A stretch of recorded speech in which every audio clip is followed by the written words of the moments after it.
Disclaimer, ये video सिर्फ शिक्षा और जानकारी के लिए बनाया गया है। इसमें दी गई जानकारी का गलत इस्तेमाल करना गैर कानूनी है और इस पर कानूनी कार्रवाई हो सकती है। इस ज्ञान का हमेशा एथिकल और जिम्मेदारी के साथ उपयोग करें। धन्यवाद। Hi everyone, how is it going? Welcome to the day 29 of our ethical hacking in 30 days series।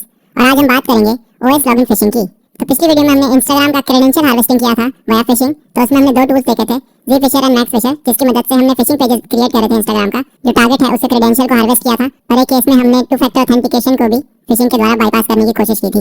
इस वीडियो में हम देखेंगे कि हम ऑपरेटिंग सिस्टम में कैसे फिशिंग कर सकते हैं और फिर उन क्रेडेंशियल्स का हम कैसे यूज कर सकते हैं फर्दर अटैक्स में। तो चलिए शुरू करते हैं। ऑलराइट, सो मैं आ गया अपनी काली मशीन पे और मैंने यहाँ पे एक गिटहब रिपोजिटरी खोल रखी है। तो हम एक टूल का यूज करेंगे जिसका नाम है थिएफरिकॉन। ये एक लॉगिन फिशिंग टूल है। सो थिएफरिकॉन is a tool design for educational purposes to demonstrate how phishing attacks can be conducted on various operating systems. This tool is intended to raise awareness about cybersecurity threats and help users to understand the importance of security measures like 2FA and password management. तो थिएफरिकॉन एक ऐसा tool है जो आपको fishing pages बनाने में मदद करता है for various operating system, Windows, Linux, Mac. ठीक है, तो पिछली वीडियो का अगर मैं एग्जांपल लूं तो उसमें क्या था, इंस्टाग्राम में अगर आप लॉगिन करने की कोशिश कर रहे हो या फिशिंग करने की कोशिश कर रहे हो और अगर टू फैक्टर ऑथेंटिकेशन इनेबल है तो कई केसेस में वहां पे आपका अकाउंट बच जाता है। ठीक है, दूसरा उसमें जो रिकवरी के चांसेस हैं वो भी रहते हैं कि सामने वाला रिकवर कर ले अगर आपने एक बार क्रेडेंशियल हार्वेस्ट कर भी दिया। या फिर कई बार इंस्टाग्राम भी आपको सस्पिशियस एक्टिविटी के उसमें आपको ब्लॉक कर सकता है। ठीक है, आपका एक्सेस। तो उसमें कई चीजें हैं, लेकिन अगर मैं ऑपरेटिंग सिस्टम में सेम चीज करूं, फिशिंग अटैक परफॉर्म करूं, तो ऑपरेटिंग सिस्टम में हमारे पास ना टू फैक्टर ऑथेंटिकेशन इनेबल होता है बाय डिफॉल्ट या फिर ज्यादातर होता ही नहीं है। ठीक है, एंड अगर मुझे एक बार पासवर्ड मिल गया तो मैं एक्सटर्नल एक्सेस के लिए उन पासवर्ड का यूज कर सकता हूं कंपनी के पोर्टल्स में, या फिर अगर कोई आईडीपी सर्वर है उनका या फिर कोई एसएसएच सर्वर है तो उन क्रेडेंशियल्स का मैं यूज कर सकता हूं वहां पे। नहीं तो अगर मुझे ऑलरेडी इंटरनल एक्सेस है तो ये जो आपके क्रेडेंशियल्स हैं वो आपके लेटर मूवमेंट के काम आ सकते हैं। मान लो आपने एक मशीन को कॉम्प्रोमाइज किया, ठीक है, इंटरनल मशीन में आप वहां पे आपने फिशिंग परफॉर्म करी और फिशिंग के बाद आपको कुछ सेट ऑफ क्रेडेंशियल्स मिले। उन क्रेडेंशियल्स को आप स्प्रे कर सकते हो, इविल विन आरएम का मैंने आपको दिखाया था। ठीक है, इस तरीके से आप लेटरल मूवमेंट परफॉर्म कर सकते हो और मशीन्स को कॉम्प्रोमाइज कर सकते हो उन क्रेडेंशियल्स से। तो आज हम इस टूल का यूज करेंगे और देखेंगे हम फिशिंग कैसे परफॉर्म कर सकते हैं। तो पहले से इंस्टॉल कर लेते हैं। तो यहाँ से मैं कोड में जाता हूँ, इसको कॉपी कर लिया मैंने, एक टर्मिनल स्पॉन कर लेते हैं, कमांड लगाऊंगा मैं git clone एंड पेस्ट करूंगा यूआरएल। तो ये क्लोन हो जाएगा मेरे सिस्टम पे। अभी चलते हैं फोल्डर के अंदर, थिएफरिकॉन है इसका नाम, एंड यहाँ पे मेरे पास कुछ requirement.txt फाइल है जिसको हम पाइथन की मदद से इंस्टॉल करेंगे। तो इसलिए नीचे चलते हैं, यहाँ पे हमें पहले जो एनवायरनमेंट है उसको क्रिएट करना पड़ेगा, वर्चुअल एनवायरनमेंट। तो मैं ये कॉपी कर लेता हूँ यहाँ से।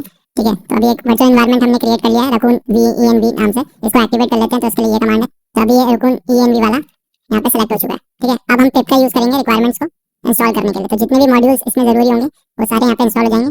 तो रिक्वायरमेंट्स.txt फाइल में कुछ है नहीं। ओके, सो app.py को यूज करने से पहले आपको यहाँ पे इंस्टॉलेशन करनी पड़ेगी फ्लास्क की। तो एक फ्लास्क का एरर मिलेगा आपको, उसको आप पिप इंस्टॉल फ्लास्क की मदद से कर सकते हो। ठीक है, तो अब अगर मैं ट्राई करता हूँ तो मे भी ये चले यहाँ पे, बिकॉज़ रिक्वायरमेंट.txt फाइल के अंदर मैंने रिक्वायरमेंट्स अपनी दे रखी थी एंड app.py तो कलरामा मुझे दूसरा मिल रहा है तो इसको भी इंस्टॉल कर देते हैं। ठीक है, तो यहाँ पे आई थिंक कुछ इशू है। तो अगर मैं चलता हूँ यहाँ पे और मैं app.py देखूँ तो यहाँ से मुझे पता लग जाएगा कौन सी ये यूज कर रहा है। तो फ्लास्क का यूज कर रहा है एंड कलरामा दो कर रहा है। तो इस दोनों को मैं इंस्टॉल कर लेता हूँ, नहीं तो मुझे एरर दिखाता रहेगा बार बार। ठीक है, तो वापस मैं लगाता हूँ pip इंस्टॉल कलरामा एंड यहाँ पे कलरामा इंस्टॉल हो चुका है। ठीक है, अब अगर मैं python 3 app.py करूँ तो यहाँ पे मुझे थिएफरिकॉन चल चुका है मेरा। ठीक है, तो यहाँ पे मुझे क्या है, ऑप्शंस दिखाई दे रहे हैं। विंडोज 10 है, विंडोज 11 है, विंडोज XP है, विंडोज सर्वर है, उबंटू है, Ubuntu server and Mac OS है। ठीक है, तो इन सबका हम बना के सकते हैं। तो अभी विंडोज 11 अपना लेटेस्ट चल रहा है तो हम उसी के लिए करेंगे। विंडोज 10 में भी आप कर सकते हो क्योंकि most of the machines Windows 10 use करती हैं आज भी। तो मैं सेकंड दबा देता हूँ यहाँ पे एंड तो एक फ्लैश सर्वर यहाँ पे चलना शुरू हो चुका है इस पर्टिकुलर आईपी एड्रेस में। तो इसको मैं कॉपी कर लेता हूँ, कॉपी लिंक एड्रेस।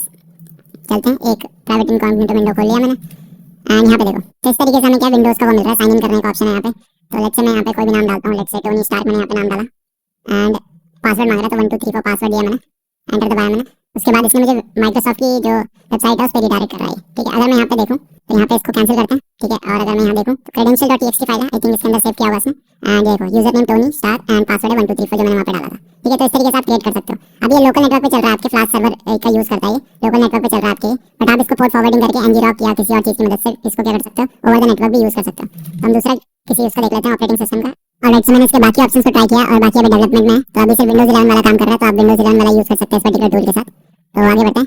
ऑलराइट, सो जो नेक्स्ट टूल है मेरे पास वो है fake login screen. So fake login screen is a utility to fake the Windows login screen in order to obtain the users password. The password entered is validated against the active directory और local machine to make sure it is correct and is then displayed to the console और save to disk. ठीक है, तो ये क्या है, fake login screen करके एक ना यूटिलिटी बनाई है, exe फाइल में आगे मिल जाता है आपको ये। और ये अगर आपके पास इनिशियल एक्सेस है किसी मशीन के ऊपर और फिर आप उसका क्या चाह रहे हो, पासवर्ड चाह रहे हो, ठीक है, मान लो आप मेमिकैट्स वगैरह यूज नहीं कर सकते तो आप फेक लॉगिन स्क्रीन का यूज कर सकते हो। ठीक है, तो इसके फीचर्स यहाँ पे दिखा रखे हैं उन्होंने। Primary feature shows a Windows 10 login screen while additional screen turns black if custom background is configured by the user shows that background instead of the default one। ठीक है, और इसकी मेन चीज क्या है कि ये जो असली पासवर्ड है ना उसको ट्राई करता है जब तक आपको नया पासवर्ड मिल जाए। मान लो अगर गलत पासवर्ड भी डाला, ठीक है, तो नॉर्मल फिशिंग में क्या है, जो आप पेजेस की मदद से बनाते हो, टेम्पलेट्स की मदद से बनाते हो, कि वो चेक नहीं हो रहे होते, ठीक है। तो आप कोई भी पासवर्ड डालो वो आपको रिडायरेक्ट कर देगा, ठीक है। तो बेसिक फिशिंग है, लेकिन इसमें यह है जब तक आप सही पासवर्ड नहीं डालोगे तब तक आपको वो दिखाता रहेगा, क्योंकि ये बैकग्राउंड में चेक कर रहा होता है सही पासवर्ड के साथ, ठीक है। तो इसको exe फाइल डाउनलोड करने के लिए यहाँ पे आप जाना एंड इसमें रिलीजेस लिखना, रिलीजेस, ठीक है। तो यहाँ पे आपको ये जिप फाइल मिल जाएगी, मैंने ऑलरेडी डाउनलोड कर ली है, तो मेरे डाउनलोडेड में है ये,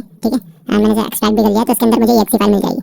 अभी अगर मैं इधर चलूँ तो मेरे पास एक मेटाप्रेटर शेल ऑलरेडी ओपन है यहाँ पे। तो अगर मैं यहाँ पे देखूँ कि मैं कौन सी डायरेक्टरी में हूँ, तो मैं डाउनलोड डायरेक्टरी दिखा रहा है, सी यूजर्स डाउनलोड डायरेक्टरी में मैं यूजर के उसमें, ठीक है। तो अब एक काम करते हैं, जो हमारी बाइनरी है, ठीक है, उसको हमें अपलोड करना पड़ेगा इसमें। तो उसको कर लेते हैं, मैं अपलोड कमांड यूज करूंगा एंड मेरे डाउनलोड्स में है, तो ये डाउनलोड्स में जाके डाउनलोड्स एंड उसके बाद है fake log on screen trunk, ये मैंने एक्सट्रैक्ट कर रखा है फोल्डर, ठीक है। एंड उसके बाद है fake log on screen dot exe file है, ठीक है। तो इसे अपलोड किया मैंने, तो ये अपलोड हो चुकी है हमारे टारगेट के ऊपर। एंड अगर मैं dir करूँ यहाँ पे, तो यहाँ पे मुझे fake log on dot exe file दिख जाएगी मेरी, ठीक है। तो अभी से एग्जीक्यूट कर लेते हैं। उसके लिए मैं स्पॉन करता हूँ एक शेल एंड अब मैं यहाँ से fake log on dot exe file को स्टार्ट कर लिया मैंने, ठीक है। तो अगर मैं अपनी विंडोज मशीन में जाकर देखूँ तो मुझे इस तरीके का लॉक स्क्रीन दिखा रहा है। यहाँ पे मुझे पासवर्ड डालने का आ रहा है, reset password, sign in options वगैरह। तो मान लो यहाँ पे मैं कुछ गलत पासवर्ड डालता हूँ, ठीक है। तो मैंने डाला पास 1 2 3, ठीक है, एंटर किया मैंने एंड ये बता रहा है मुझे पासवर्ड इज इनकरेक्ट, ठीक है। अब मैं कुछ और डालता हूँ, ASD डाला मैंने, वापस एंटर किया, पासवर्ड इज इनकरेक्ट। अब मैं डालता हूँ जिसका एक्चुअल पासवर्ड है, दैट इज 1 2 3 4, एंटर किया मैंने एंड लेट्स सी, अभी मेरे पास पासवर्ड इनकरेक्ट नहीं आया इसमें। वापस 1 2 3 4 डालता हूँ एंड यहाँ पे ये सिस्टम मेरा खुल चुका है। अभी चलते अपनी काली मशीन में और देखते हैं क्या इसने पासवर्ड कैप्चर करा कि नहीं करा। बिंगो, हमें यहाँ पे पासवर्ड मिल गया, पासवर्ड 1 2 3 4, और ये बता रहा है कि ये करेक्ट है, ठीक है। तो अगर मैं यहाँ पे देखूँ तो सबसे पहले जो भी मैंने पासवर्ड डाला होगा, पास 1 2 3 वगैरह जो मैं ट्राई कर रहा था वो भी यहाँ पे लॉक कर रहा था। उसके बाद पास 1 2 3 मैंने एंटर किया, इसने रॉन्ग बताया, फिर आई थिंक मैंने एक दो बार ब्लैंक प्रेस कर दिया था, तो रॉन्ग रॉन्ग रॉन्ग बताया इसने यहाँ पे। एंड जब फाइनली मैंने यहाँ पे 1 2 3 4 पासवर्ड डाला तो इसने मुझे करेक्ट बता दिया, ठीक है। तो इसकी मदद से मुझे पता है कि टोनी स्टार्क जो अपना है उसका जो पासवर्ड है दैट इज 1 2 3 4। अब मैं क्या कर सकता हूँ कि अगर जब मुझे मान लो इसका पासवर्ड मिल चुका है और मान लो ये सिस्टम एडमिनिस्ट्रेटर भी है, तो मैं run cs कमांड यूटिलिटी का यूज करके एडमिनिस्ट्रेटर लेवल ले सकता हूँ ओवर दिस मशीन, ठीक है। तो इस तरीके से जो फिशिंग है वो काम करती है, बिकॉज आप पासवर्ड डंप नहीं कर पाते, कई बार मिमिकैट्स आपका ब्लॉक रहता है, या कई बार आप मिमिकैट्स नहीं यूज कर सकते, या कोई और तरीका नहीं है आपको पासवर्ड कैप्चर करने का किसी यूजर के, तो आप इस तरीके से कर सकते हो। और ये एक बेहतरीन तरीका भी है आपका प्रिविलेज भी अपग्रेड करने के लिए, ठीक है। तो आई होप आपको समझ में आया होगा। अगर वीडियो पसंद आई हो तो इसे लाइक मारो, कोई चीज समझ नहीं आई तो आइदर कमेंट हियर और मैसेज में Instagram @HumlanKshit and also subscribe to this channel. मैं मिलता हूं आपको अगली वीडियो में, बाय बाय।